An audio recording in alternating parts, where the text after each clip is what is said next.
There is a certain magic to a grandmother's house. You feel it the moment you walk through the door. It's not the kind of magic you see in movies with flashing lights or loud noises. It is a quiet magic. It smells like cinnamon and old books.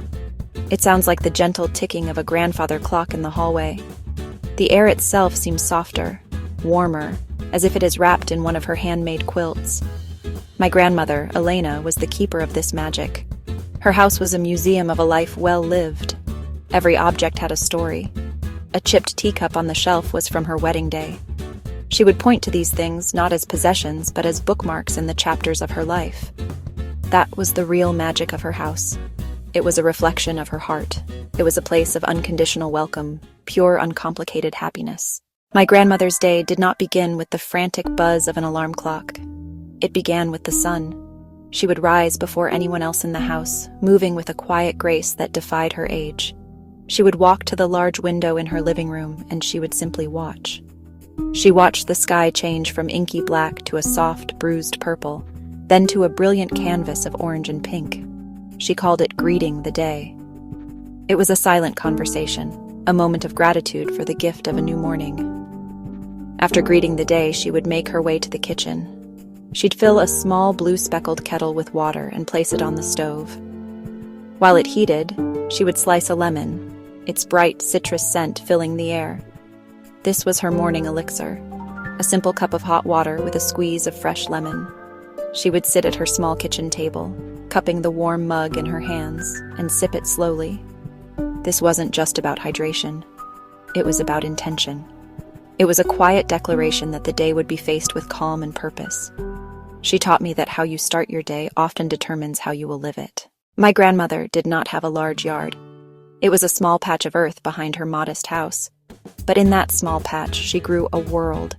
She called it her garden of everything. There were rows of ruby-red tomatoes, their vines climbing eagerly up wooden stakes. There were leafy green lettuces, bright orange carrots that she said absorbed the sweetness of the sun. But it wasn't just vegetables. Tucked in between were flowers of every color. Marigolds to keep the pests away, she'd say with a wink. Zinnias just because they were cheerful. Her time in the garden was non-negotiable.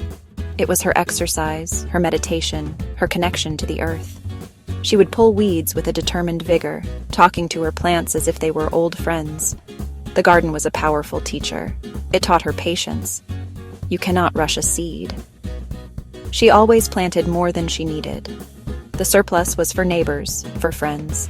From a small patch of dirt with a little bit of work and a lot of heart, you could cultivate not just food, but community, well-being, and an endless supply of simple, profound joy. The heart of my grandmother's home was her kitchen. Not a modern, sterile space, but warm and a little cluttered. Always smelled of something delicious. The air carried ghosts of meals past. On the counter, a well-worn wooden bowl smoothed by decades of mixing dough. Her recipes weren't on pristine cards. They lived in her head. A pinch of this, a handful of that, measured by instinct and love. Every dish was a story. Her chicken soup, the legendary cure. A recipe passed down from her mother. She chopped carrots and celery and told tales of her childhood. Making apple pie meant talking about my grandfather, who loved the crust more than the filling.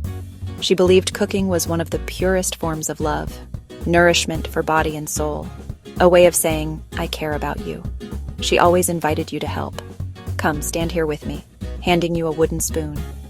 She taught how to knead bread, how to tell if a melon is ripe. Not just culinary skills, life lessons.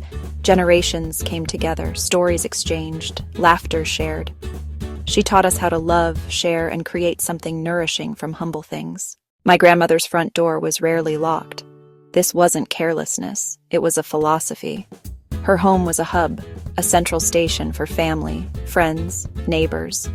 People didn't feel the need to call before stopping by. There was always an extra chair at her table, always enough coffee in the pot. She had an open door policy not just for her house, but for her heart. She made space for people. She was never too busy, never too tired to share a few moments of her day. This constant flow of people kept her young. It kept her engaged with the world.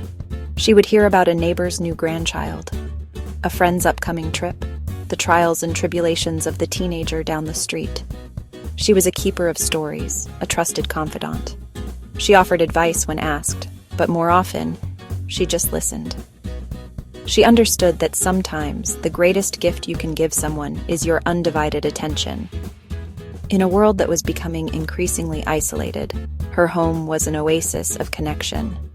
You can sit and wait for people to come to you, or you can open your door and invite them in. She chose to invite them in. In our world, we celebrate being busy. We wear it like a badge of honor. A packed schedule, we are told, means a full life. My grandmother disagreed. She was a master of what I call the art of doing nothing. This did not mean she was lazy. Far from it. But she knew the value of the pause. She would find time each day, usually in the late afternoon when the sun was low in the sky, to simply sit, without a book, without the television on, without a phone to her ear. She would just sit. She would watch the birds at the feeder outside. She would watch the clouds drift by. As a child, I found it baffling.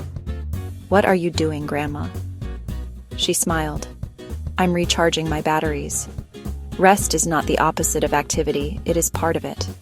Our minds, like our bodies, need time to wander. She made space, where creativity is born and our inner voice can be heard. It was her form of meditation, long before it was trendy. Quiet helped her soul thrive. In a world demanding our attention, the radical act of self-care can be doing nothing. Just be, breathe. Recharge your batteries for the beautiful, busy life that awaits. My grandmother had a rule. No matter what happened, you had to find at least one good thing in every day. She called it finding your pocket full of sunshine. It was a practice in deliberate optimism. Some days it was easy. The sun was shining, a friend called. The tomatoes in the garden were finally ripe. But she insisted that the practice was most important on the difficult days, when the sky was gray, when she felt tired. On those days, the sunshine was harder to find. It might be smaller. The taste of her morning tea. The sound of a child laughing in the street. She was training her eyes and her heart to look for the light, no matter how faint it seemed. In the top of my grandmother's closet, there was a large, sturdy box. She called it her memory box. Inside, a curated assortment of life's small, beautiful moments. A ticket stub from a 1965 concert, a seashell from a family vacation, my drawing from when I was 5, colorful scribbles she'd labeled masterpiece. Every so often, she would take the box down. It was a ritual. She handled each item with gentle reverence. With each item, a story unfolded. The seashell, a windy beach, salt on her lips, our laughter as we ran from the waves. She taught me to collect moments, not things. These small things are the anchors that hold our stories. The memory box was proof, a testament to the beauty of ordinary life lived with extraordinary love. If you were to ask my grandmother her age, she would just smile. She had a number, of course. The calendar kept track of that. But she did not live by the calendar. She lived by her spirit. The body gets older, but the heart never ages, if you keep it open, if you keep it curious. This was perhaps her greatest secret of all. Youthfulness, she believed, was not about smooth skin or a wrinkle-free brow. It was an attitude. It was a state of being that came from within. She was endlessly curious. She would ask questions about new technology. She wanted to hear the new music her grandchildren were listening to. She would try new foods, read books on subjects she knew nothing about. She never fell into the trap of believing she had learned all there was to learn. She found joy in the simplest of things. A perfectly brewed cup of tea, the warmth of a sunbeam on her face, a phone call from a loved one.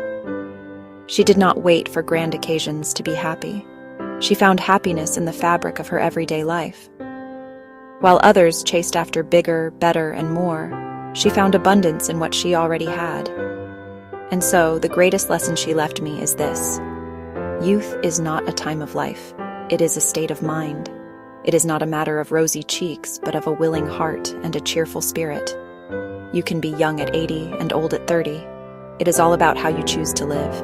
It is about greeting the day with gratitude, remembering that love is the one thing that never, ever grows old. Her body may have aged, but her heart, full of curiosity and simple joy, remained timelessly, beautifully young.